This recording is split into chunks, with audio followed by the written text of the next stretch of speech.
Shalom, selamat malam semuanya. Salam sejahtera buat kita semua. Apa kabar buat teman-teman di dunia maya? Pada malam hari ini saya ingin sharing dengan teman-teman mengenai apa arti bahagia. Saya bersyukur karena saya berada di beberapa komunitas Facebook.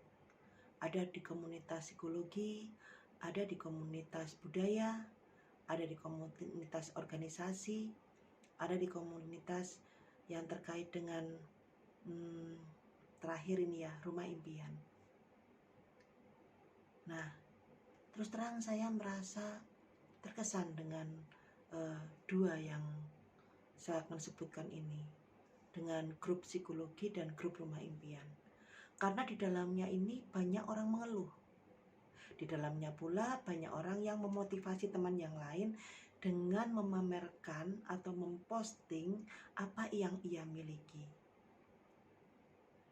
Tapi sebagian besar mereka pun memiliki keluhan-keluhan yang sebetulnya keluhan itu pernah dialami oleh teman-temannya yang lain. Tapi mungkin karena dia belum pernah mengalami, maka dia merasa sangat berat. Nah, apa saja yang saya tangkap ya? Yang pertama, waktu saya ada di grup psikologi, banyak keluhan-keluhan remaja yang ada di sana. Sampai saya tuh kepingin membukukan. Ada seorang remaja yang merasa dianaktirikan oleh orang tuanya. Ada remaja yang merasa bahwa hidupnya hancur karena dia berjalan terlalu jauh. Artinya berjalan di sini, dia memiliki hubungan yang terlalu jauh dengan pasangannya di usia yang sangat muda. Kemudian berikutnya dia yang terpapar narkoba. Dia yang merasa hidupnya sial, kepingin mati, kepingin bunuh diri dan sebagainya.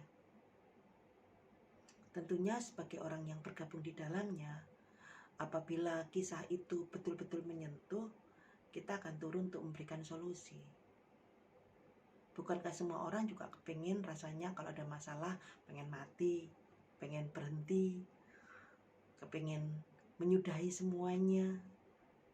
Nah, anak remaja tentunya nggak paham bahwa itu adalah proses hidup dan kehidupan.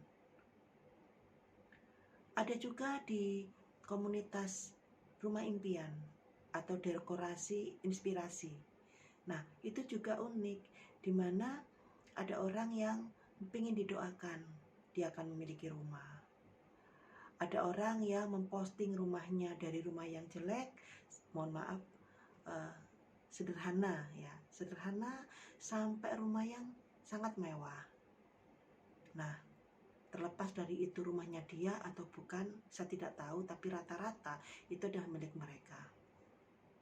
Beberapa mengeluh dan menganggap bahwa hidup mereka belum bahagia karena mereka masih belum punya uang, mereka masih belum bisa memiliki rumah, padahal sudah menikah hingga 10 tahun, 15 tahun. Kemudian ada beberapa mengeluh bahwa mereka masih ikut mertua. Saudaraku yang terkasih, tentunya ini bukan hanya masalah bagi satu orang, dua orang itu saja, tetapi ini masalah banyak orang. Di mana di Indonesia dari 270 juta masyarakat Indonesia, tentu banyak yang belum punya rumah. Memang sebagian mereka orang yang sangat kaya, sehingga rumahnya megah-megah. Bahkan ada yang sampai ratusan miliar. Nah, namun ada juga orang yang rumahnya gubuk seadanya.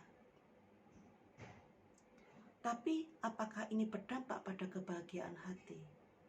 Bagi saya nggak ada.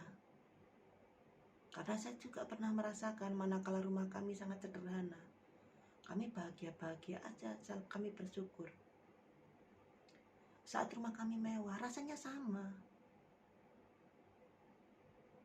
Ya mewah dalam ukuran saya ya. Rasanya sama. Nggak ada yang beda. Sama saat seperti kita makan nasi sama kerupuk, tahu, tempe. Kemudian suatu saat kita makan yang lebih enak lagi dengan rendang, misalnya rendang daging. Kemudian dengan ayam bakar dan sebagainya, rasanya sama. Hanya sekedar kebahagiaan sesaat karena kenyang. Nah, tetapi kebahagiaan yang hakiki itu ada dalam hati. Manakala kita mensyukuri semuanya yang kita dapatkan, maka hati kita bahagia. Gak ada gunanya kita iri dengan teman-teman kita. Kenapa? Karena berkat yang Tuhan berikan itu di tangan kita, itu sudah ada takarannya. Kita mau iri dengan teman kita yang kaya raya, kok bisa ya dia kaya sekali ya, duit dari mana? Tahu-tahu bangun rumah ini, bangun rumah itu. Kita kan nggak tahu prosesnya. Kita kan nggak tahu bagaimana cara dia berdoa. Kita kan nggak tahu bahwa Tuhan sudah membagikan berkat untuk masing-masing tangan yang menada. Maka dari itu saudaraku, bagi Anda saat ini yang merasa bahwa Anda belum bahagia karena Anda belum memiliki apa yang dimiliki oleh rekan Anda belum memiliki apa yang dimiliki oleh orang lain, dan Anda merasa bahwa Anda belum beruntung. Berusahalah lebih gigih lagi. Suatu saat Anda pasti akan lebih beruntung. Apabila Anda tidak pernah berhenti dan tidak pernah menghentikan langkah Anda untuk menjadi orang yang terus berusaha untuk mengejar impian Anda. Itu pesan saya. Jadi bagi Anda yang merasa bahwa saya belum sukses, segera kejarlah mulai hari ini, jangan tunda lagi. Supaya apa? Supaya kesuksesan Anda cepat Anda dapatkan dan cepat Anda raih.